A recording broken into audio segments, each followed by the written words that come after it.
BNP যে অভিযোগ করেছে এটা নিঃসন্দেহে গুরুতর অভিযোগ, কারণ বিএনপি তো আলোচনায় ছিল। তারপরে এখন ওরা বলছেন যে যেসব ব্যাপারে আলোচনা হয় নাই বা আলোচনায় অনেক কিছু বাদ পড়ে গেছে, এটা অত্যন্ত গুরুতর অভিযোগ। আর আমি যদি আমার আইনি দৃষ্টি থেকে বলি, মানে যে গণভোটের কথা বলা হচ্ছে,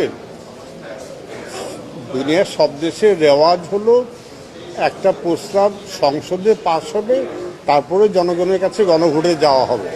তখন আগে গণভোট পরে সংসদ, এটা কিন্তু মানে আইনে প্রচলিত ধারণার পরিপন্থী।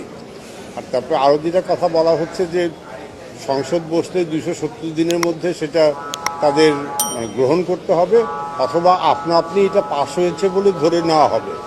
এরকম ধরে নেওয়া আইনে যায় না। আপনি সংসদকে একটা জিনিস পক্ষে বা বিপক্ষে বলতে বা সিদ্ধান্ত নিতে বাধ্য করলে সংসদ আর সার্বভৌম থাকে না। আর তৃতীয় আরও গুরুতর প্রশ্ন উঠছে যে এই প্রস্তাবিত 48টা সংবিধান সংক্রান্ত ধারা, এটা তো বর্তমানে সংবিধানের পরিপন্থী, সাংঘর্ষিক। এখন এইগুলি পাস যদি সংসদ পাসও করে, আমাদের কিন্তু অনেকগুলি সংবিধান সংশোধনী সুপ্রিম কোর্ট বাতিল করেছে, তবে এইটা নিঃসন্দেহে আইনি চ্যালেঞ্জের মুখে পড়বে। অতএব এখন এই ক্ষেত্রে গণভোট নিয়ে মানে গণভোট একসময় আয়োজন করা যাবে, কিন্তু আগে গণভোট পরে সংসদ, এটা হয় না। অতএব আগে সংসদ নির্বাচন হয়ে তাড়াতাড়ি, তারপর সংসদ যদি পাস করে মনে করে এটা গণভোটে দেওয়া দরকার, তখন এটা গণভোটে যাবে।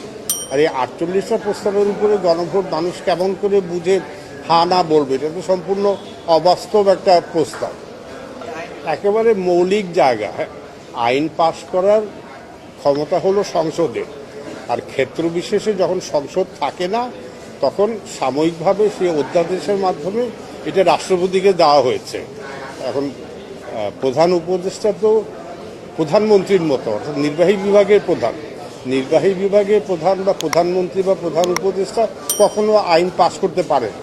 তাহলে তো আমাদের যে তিনটা অঙ্গ, একজনের কাজ আইন পাশ করা, একজনের কাজ বিচার করা, একজনের কাজ দেশ পরিচালনা করা, তাহলে তো এখন সুপ্রিম কোর্ট বলবে যে আমরা আইন পাশ করব, অথবা আইনসভা বলবে যে আমরা বিচার করবো। এটা তো হয় না, এগুলি তো আইনে নাই, এগুলি সব উদ্ভট ধারণা।